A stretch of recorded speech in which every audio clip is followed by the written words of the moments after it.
Today I am trying to make a new kind of cold porcelain with fevicol SH.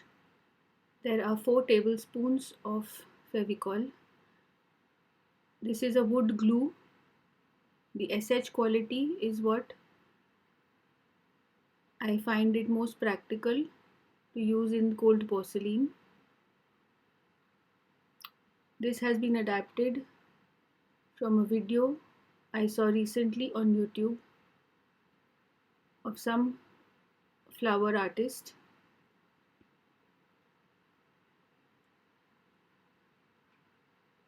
The fevicol SH is a wood glue used by carpenters. The viscosity of this glue is the best that I found after trying out many glues.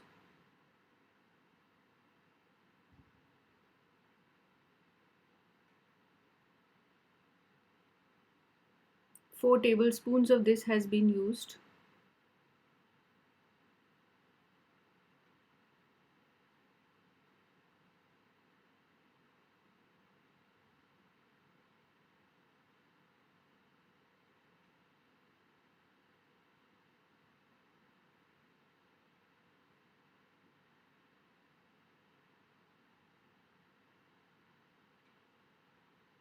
After this, I would be using shaving gel.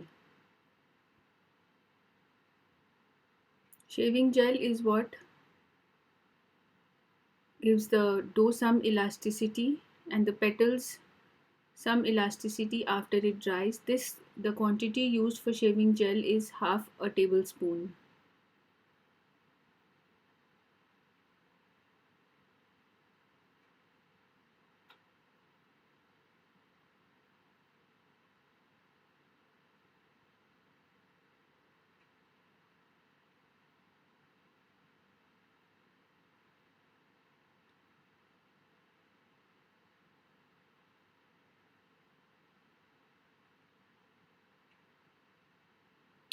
Now I am going to add in some glycerine.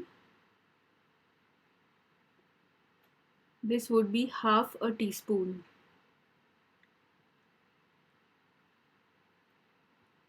We are making a very small quantity of cold porcelain as this is a trial batch.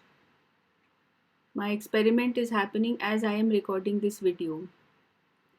This product being added is Vaseline petroleum jelly. You can add liquid Vaseline also, liquid petroleum jelly also. Following this, I would add half a teaspoon of grated soap. The Vaseline quantity was also half teaspoon. The glycerine quantity was also half teaspoon. And grated soap is also half a teaspoon. This is a 1/8 teaspoon measure and I am adding grated candle. 1/8 teaspoon of grated candle. All the ingredients for the liquid mix have been added.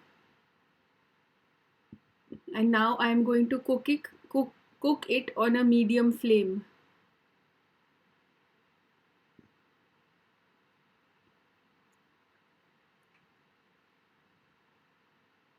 The fevicol mix needs to be stirred very well continuously, and the cooking needs to be done on a medium to low flame depending on how confident you are of stirring the mixture constantly. We are doing this to dry out the glue and remove as much water possible before adding the starch to it. Today I am going to use cornstarch. However, arrowroot powder may also be used in the same method with the same proportions. If you noticed, I have reduced the flame to low because of the bubbling of the mixture.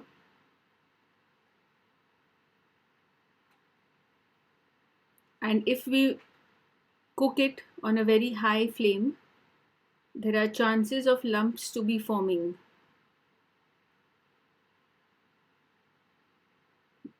I am continuously scraping down the sides and bottom of the pan so that the glue does not dry out in lumps. We have to make sure that the glue is not completely dry, just that the viscosity of the glue becomes a little thick. I will be showing the texture of the glue once it is fully cooked. The pan can be taken down from the heat to scrape the sides and the bottom as per the convenience.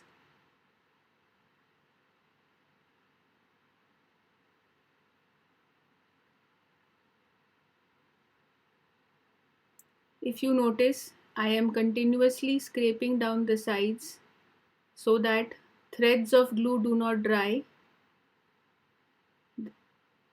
I have removed the pan from the heat to check the consistency of the glue, whether it is cooked to my liking or not. The water should have dried quite a bit by now. However, the viscosity is not enough to add the starch right away. Now, if you check, the viscosity of the glue has changed. It is thicker than when I had added before.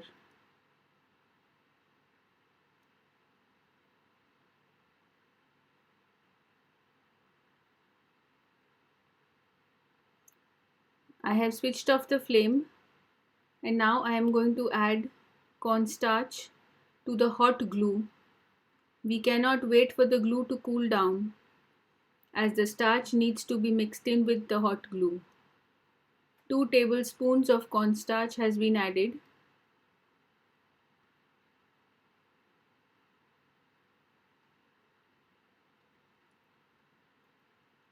Carefully, the cornstarch is mixed into the glue slowly, otherwise the dry flour will all fly off. The pan needs to be scraped and cleaned from the sides and the bottom so that all the cornstarch and the glue is mixed together very well. Keep pressing it so that no lumps are formed, as the end result of the dough will not be very good. Once you mix the cornstarch into the glue, you will find that the dough is still quite sticky. It is not yet to the desired cold porcelain consistency that we want. We will cook this dough further to dry out the fevicol more. I am cooking this on a low flame so that I do not burn any bits of the dough, nor do I dry out the dough that is touching the pan and the top portion remains uncooked. I am continuously scraping the sides and the bottom of the pan, pressing the dough flat in the pan so that all areas of the dough cook out evenly. Once I notice that the dough has left the sides of the pan, it is a sign that it is almost cooked. After spreading it a little more and exposing it to heat, I find that the dough has stuck to the bottom of the pan. I remove it from the heat and spread it in the pan a little more to take up the heat that is already there.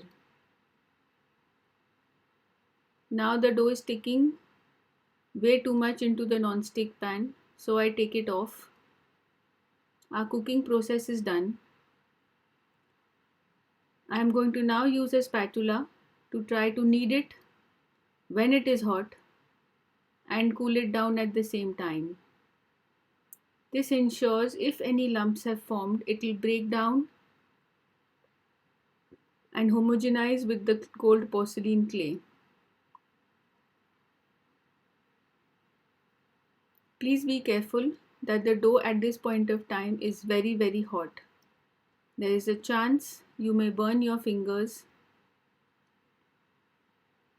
Clean the worktop where you are kneading the dough so that no flakes of dirt, dust or residual fevicol dried up gets attached to your dough. I am continuously kneading the dough with the spatula to protect my fingers. This is helping the dough become a homogenized mass, as well as it is helping the dough cool down. Now the dough is warm enough to handle. It is not hot anymore. If you notice, the elasticity is not so great right now. Once I keep kneading and it cools down, the elasticity will come back. I am stretching the dough on the work table and rolling it onto itself, like as if I am kneading dough for bread. This improves the strength of the dough and also makes the dough very stretchy when we are going to roll it out and cut petals. Now the elasticity of the dough has improved. It will further improve once it cools down. You can keep it for 24 hours and then re-knead and use it. If you notice, the elasticity of the dough has improved upon cooling.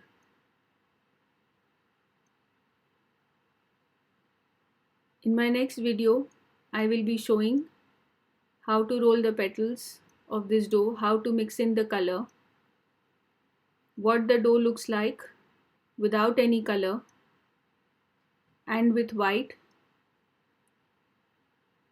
how the petals dry out and what is the effect.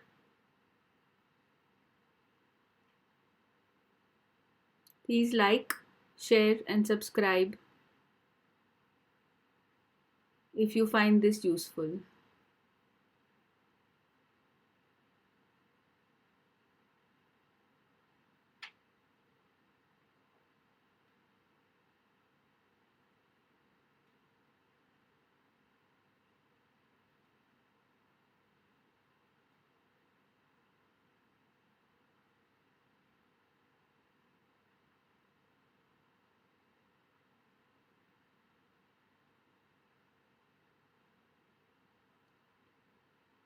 Please write in the comments below what other videos you would like to see.